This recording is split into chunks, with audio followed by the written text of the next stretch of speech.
It is my great pleasure to be with our very own Cathy Richman. Cathy has agreed to talk with us about how she turned fear into faith.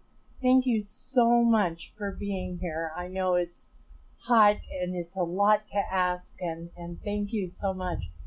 Cathy, while I've had you, I have always wondered how, with your background and your history, did you get involved with people in jail? Can you talk about that? Sure, I'd be happy to tell the story. I think the story started when I formed a foster family agency. It was a nonprofit back in 1998, and we were placing infants and toddlers in really, really good homes. And a lot of the babies that we were placing were coming from women who were incarcerated. They would pull them out of their jail in the middle of the night, induce their labor, have their baby, take a look at their baby, and they go back to jail, and we would place the baby. Yeah. So I used to think, what does that mother feel? As a mother myself, I couldn't even begin to believe how horrible that must have felt. So I had that. Well, then I retired from my agency after 13 or 14 years. And because there are no coincidences in this life, I belonged to a group of women, and we would go to fun places and learn things. And we got to go to the jail and just get a tour of the jail. And it was just really, really, I've never been in a jail before. It was really eye-opening. So I happened to be at an event, there again, no coincidence, and Sheriff Moore was there, who I know personally. And I said, I'm just wondering, is there ever an opportunity to volunteer in jail? Oh, boy, is there. He said, I'm going to give you the name of a woman that is just remarkable, and she formed an agency, and she could sure use your help. Okay. So I got in touch with this woman, and she had formed an agency. It was called FAIR, and it was Future Achievers in Reentry. And these women had a dorm all of their own at Las Colinas. So I met with her, and she said, yes. I said, well, what do I teach? And she said, pardon me, she said, you'll know. They need inspiration. They need hope. They need,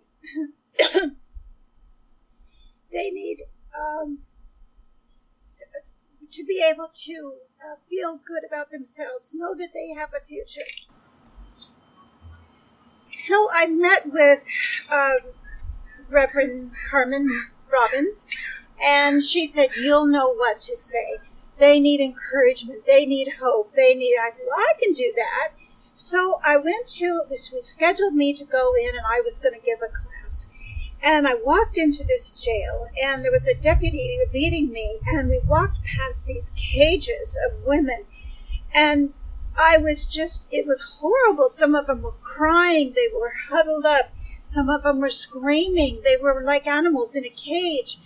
And I thought, oh my gosh, I don't know what I'm getting myself into here. So fear.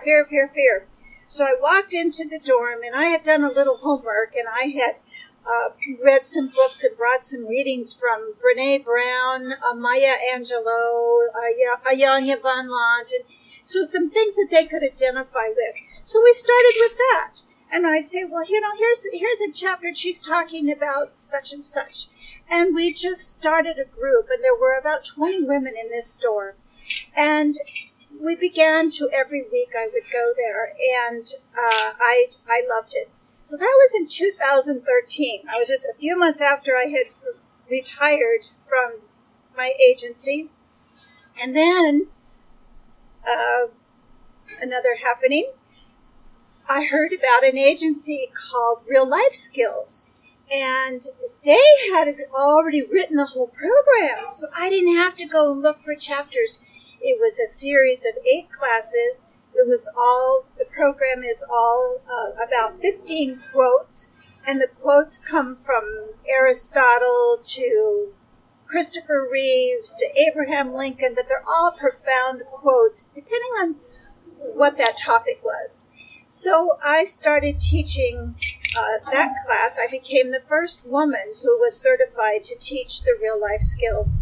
So I was in the girls' juvenile hall. I was out at a place called Path for Homeless People teaching, but mostly my teaching was back in the jail. There were 2 different jails that I would teach at, and I taught there the real life skills. And one of the man who wrote the program, he would teach a class on Monday nights to a group called the Lifers. And so when James would travel occasionally, he'd need a substitute. So he asked me once, Cathy, would you teach the Lifers on Monday night? I said, sure. I thought, well, Lifers, that must have meant they were in jail for a long time, but they'd probably done some bank robberies, or they were really big in the drug cartel, and so, it'd be fine. So I went to my first night there, and there was about, 15, 20 gentlemen, and they were true gentlemen. Afterwards, they never interrupted anybody. They come up, they want to shake my hand. And I thought, well, this was really nice. I'm used to teaching women, and now, So the next day, I talked to our founder, and I said, well, the class went well. I said, yeah, I got a lot of good feedback. And I said, were any of those men in there ever done a murder? And he laughed, and he said, Cathy, you were in a room last night with 18 multi-murderers. Wow. And I'm like, what? And he said, yes. Some of them served 20, 30. One fellow there, he'd served 35 years in prison. But he earned the right to get out. They had all worked so hard. Many times they would go before the parole board. No. And they finally got out. And they got into this program where they all got jobs. They were all being housed together.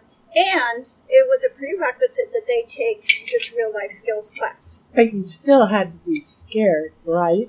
Well, once I knew that, I said to my husband, what do you think about me going into a Monday night? And there's no sheriffs there. There's no deputies. There's John who drives the van, gets them there. And there's our 80-year-old CEO of the nonprofit, and that's it. And then I thought, well, if they've worked this hard this many years to prove themselves that they can get out, the last thing they're going to do is attack the teacher. So I just reasoned with myself, and I went back in the room, and I began to see them not as murderers. I began to focus and think, I wonder whose son he is. I wonder if he has children at home. And I began to see, that the human side of them and all the pain that they've been through. And it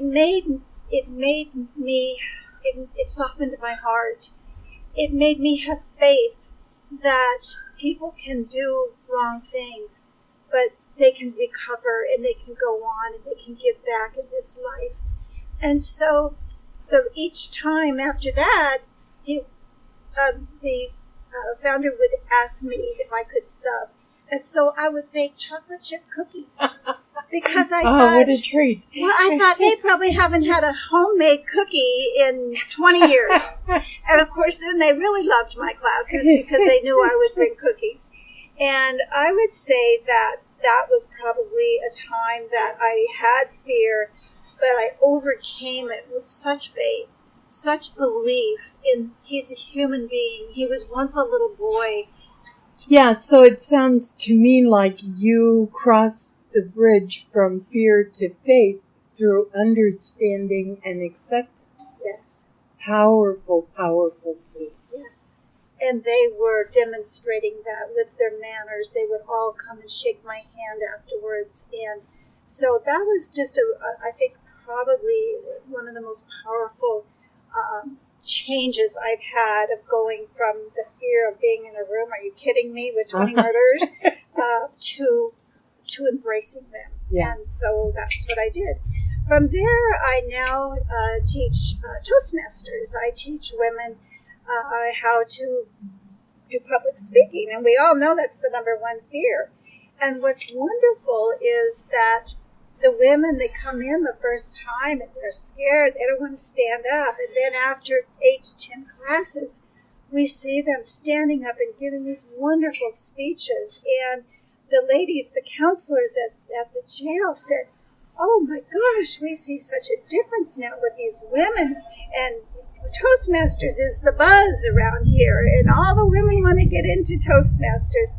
So unfortunately, with the COVID virus, we've had to put those visits on hold, but we will be going back.